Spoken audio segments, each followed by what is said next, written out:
Hello students, तो अपने lecture को आगे बढ़ाते हैं। लास्ट लेक्चर में हमने सिग्निफिकेंट फिगर्स के बारे में सब कुछ पढ़ लिया था। वो टॉपिक हमारा खत्म हो गया था। सार्थक अंकों के बारे में भी हमने सारी चीजें पढ़ ली थी और उनके ऑपरेशंस के हमने अच्छे से देख लिए थे। ठीक है, आज के लेक्चर में हम जो पढ़ने वाले हैं वो है विमीय सूत्र, डायमेंशनल फॉर्मूला। डायमेंशनल फॉर्मूला,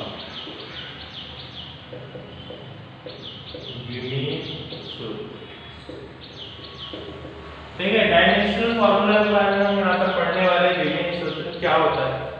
तो मैंने आपको जब हमने ये चैप्टर स्टार्ट किया था तो यूनिट्स के बारे में बताया था। तो दो टाइप की यूनिट्स बताई थी, एक होती है फंडामेंटल यूनिट्स, एक होती है डिराइव्ड यूनिट्स। ठीक है,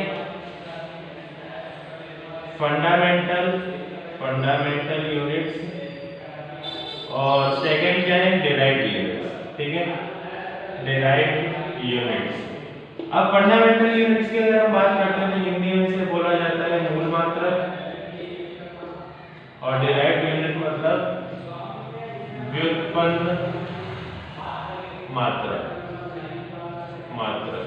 ठीक है, फंडामेंटल यूनिट्स क्या है, जो यूनिट्स हमें पहले से दी गई है, जैसे कि मीटर हो गई, सेंटीमीटर हो गई, इस टाइप की ये जो यूनिट्स है वो फंडामेंटल यूनिट्स है, जो इन्हीं से डिराइव की गई है, मूल मात्रकों से ही डिराइव करके अदर यूनिट्स बनी हुई है, उन्हें हम क्या बोलते हैं, डिराइव्ड यूनिट्स। ठीक है, अगर हम किसी भी क्वांटिटी की फंडामेंटल यूनिट की बात करते हैं, मूल मात्रकों की बात करते हैं, तो मूल मात्रक क्या है, मीटर हो गया। ठीक है, डिराइव्ड यूनिट की बात करते हैं तो डिस्प्लेसमेंट और वेक्टर्स, इस टाइप की जो क्वांटिटीज आती हैं वो सब किसमें आती हैं, डिराइव्ड यूनिट से आती है। एक डिफरेंस है दोनों में जो बहुत कॉमन है और हमने पहले भी उसको पढ़ा हुआ है, वो मैं आपको एक बार क्लियर कर देता हूँ, फिर उसके बाद हम विमीय सूत्रों के बारे में आगे पढ़ते हैं। हम पढ़ेंगे कि विमीय सूत्र क्या होते हैं और इन्हें किस तरीके से बनाया जाता है, ये भी मैं आपको बताऊंगा। ठीक है, फंडामेंटल यूनिट्स की अगर हम बात करते हैं तो फंडामेंटल यूनिट्स मूल राशियां उन भौतिक राशियों को कहते हैं जिन्हें व्यक्त करने के लिए अन्य भौतिक राशियों की आवश्यकता नहीं होती।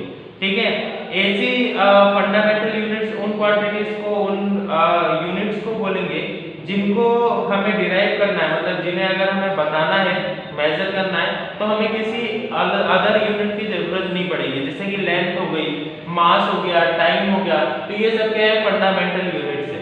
वहीं अगर हम बात कर रहे हैं डिराइव्ड क्वांटिटीज की, तो डिराइव्ड क्वांटिटीज या फिर व्युत्पन्न यूनिट्स क्या होंगी, व्युत्पन्न मात्रक क्या होंगे। तो हम यहाँ पर पढ़ते हैं कि जो राशियां मूल राशियों से व्युत्पन्न की जाती हैं उन्हें व्युत्पन्न राशियां कहते हैं। मतलब जो यूनिट्स, एक तरीके से मैं ऐसा बोल सकता हूँ कि जो यूनिट्स अदर यूनिट्स मतलब फंडामेंटल यूनिट्स की हेल्प से बनाई जाती है या फिर उनसे मिलाकर हमें प्रोवाइड की जाती है, तो उन्हें हम क्या बोलते हैं, यहाँ पर डिराइव्ड यूनिट्स बोलते हैं। ठीक है, जैसे कि बहुत सिंपल से इसके एग्जांपल है, एग्जांपल से हम समझेंगे इनको। फंडामेंटल यूनिट्स की अगर हम बात करते हैं तो फंडामेंटल यूनिट्स क्या हो सकती हैं, तो मैं यहाँ पर ले लेता हूँ लेंथ, ठीक है, मास, स्पीड ऑफ लाइट,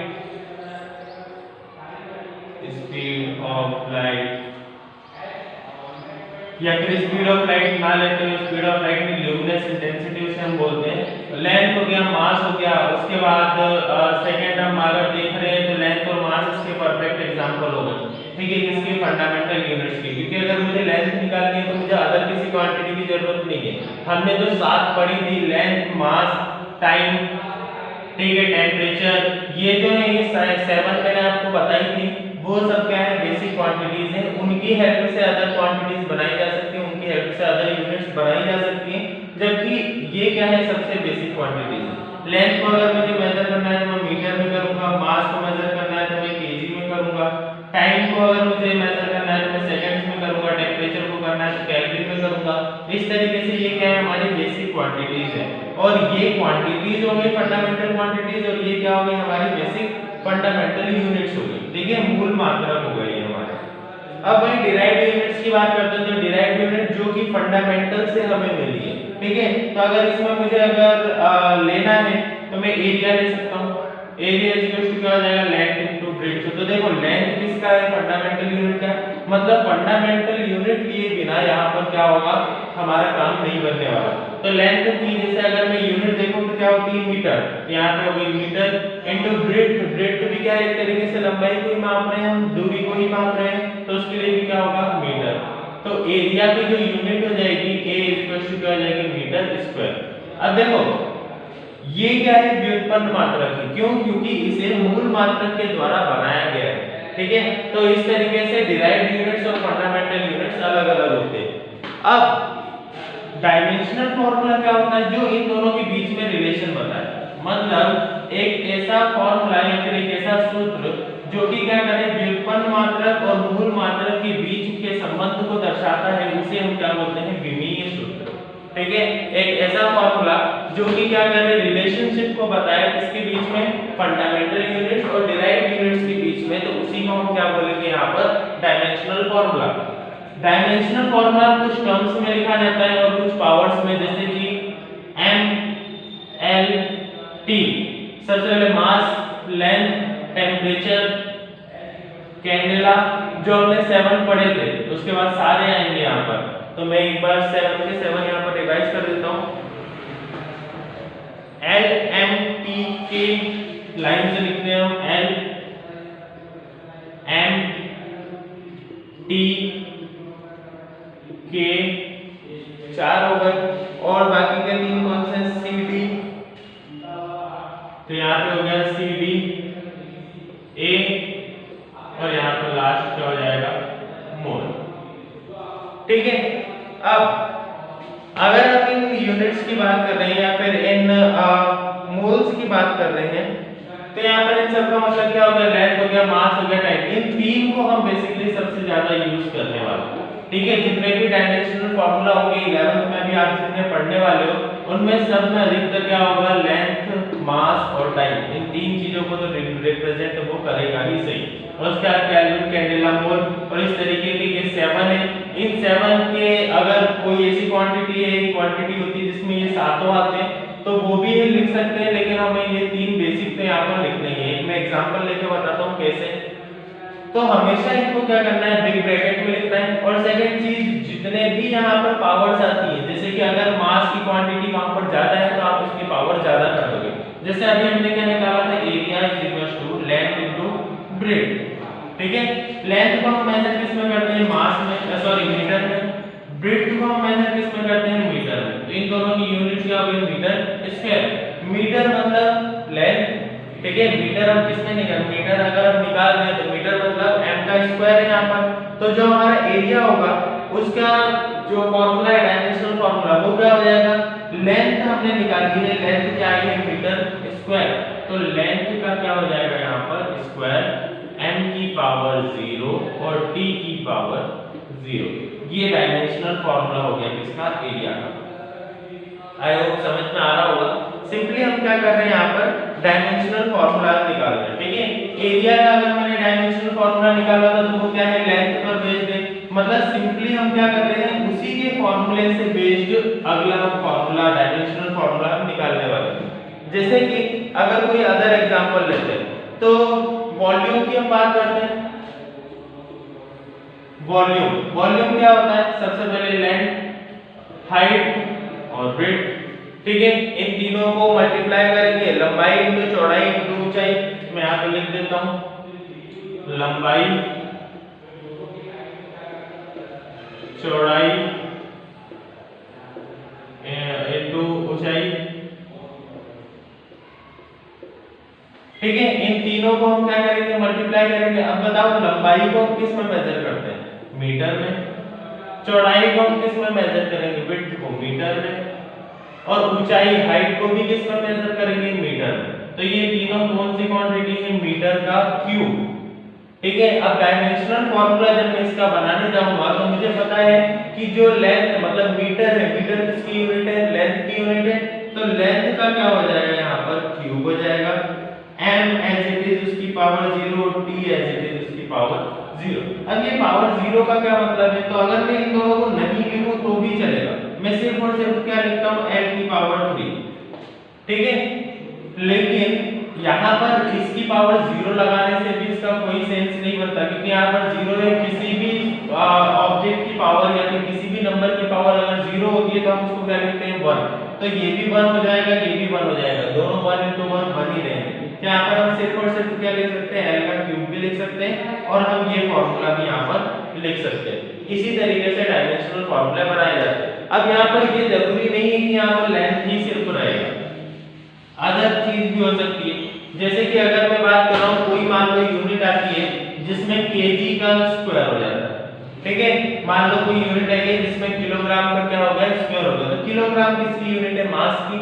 तो हम डायमेंशनल फॉर्मूला जब बनाने जाएंगे तो उसमें क्या लिखेंगे, n की पावर 0, मास मतलब m की पावर क्या है 2 है और t की पावर 0, ठीक है।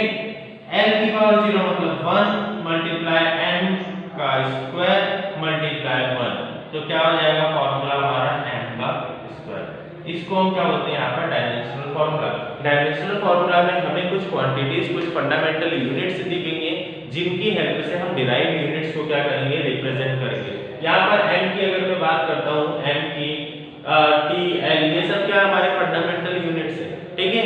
इनकी हेल्प से हम डिराइव्ड यूनिट्स मतलब केजी की अगर मैं बात कर रहा हूँ, मैंने एरिया जो निकाला था, एरिया की मैं बात कर रहा हूँ, इनको क्या करते हैं, रिप्रेजेंट करते हैं यहाँ पर, ठीक है। तो सिंपली समझ में आ गया होगा विमीय सूत्र क्या होते हैं। ये कुछ ऐसे सूत्र होते हैं जिनकी हेल्प से हम क्या करते हैं, फंडामेंटल यूनिट्स मतलब सिंपल बेसिक मूल मात्रक जो है उनकी हेल्प से व्युत्पन्न मात्रकों को यहाँ पर क्या करते हैं, प्रदर्शित किया जाता है। ऐसे सूत्र को क्या बोलेंगे, डायमेंशनल फॉर्मूला, ठीक है। इसके कई सारे डायमेंशनल फॉर्मूला आपकी बुक में दिए हुए हैं, ठीक है। इसमें से जो जो इंपॉर्टेंट है वो मैं आपको बता देता हूँ।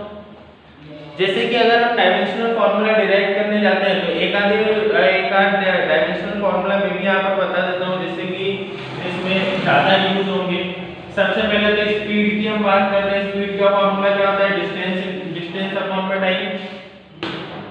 तो यहाँ पर हमने क्या लिख लिया, speed is equal to distance upon में टाइम, ठीक है। इसी को अगर हम हिंदी लिखेंगे, हिंदी में लिखेंगे तो स्पीड को हम बोलते हैं चाल। चाल इज इक्वल टू क्या हो जाएगा यहाँ पर, चाल बराबर दूरी बटे समय। चाल बराबर दूरी बटे समय, ठीक है।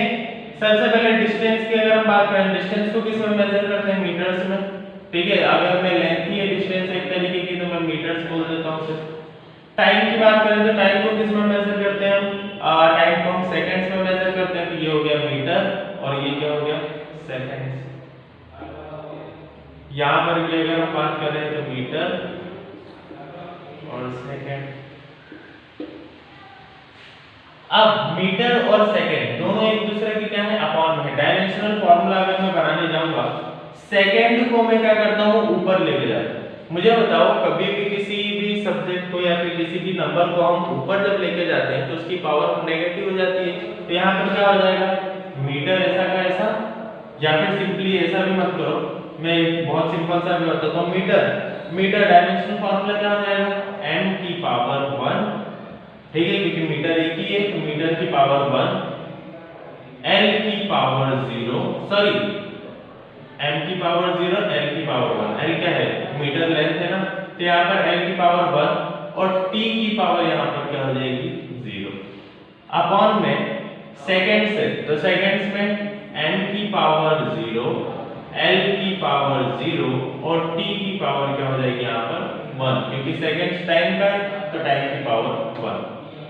इसको और इसको हम एलिमिनेट कर सकते हैं, हटा सकते हैं। तो हम सिर्फ क्या लिखता हूँ मैं, l अपॉन में यहाँ पर इन दोनों को हटा सकते हैं तो मैं सिर्फ क्या लिख सकता हूँ, t।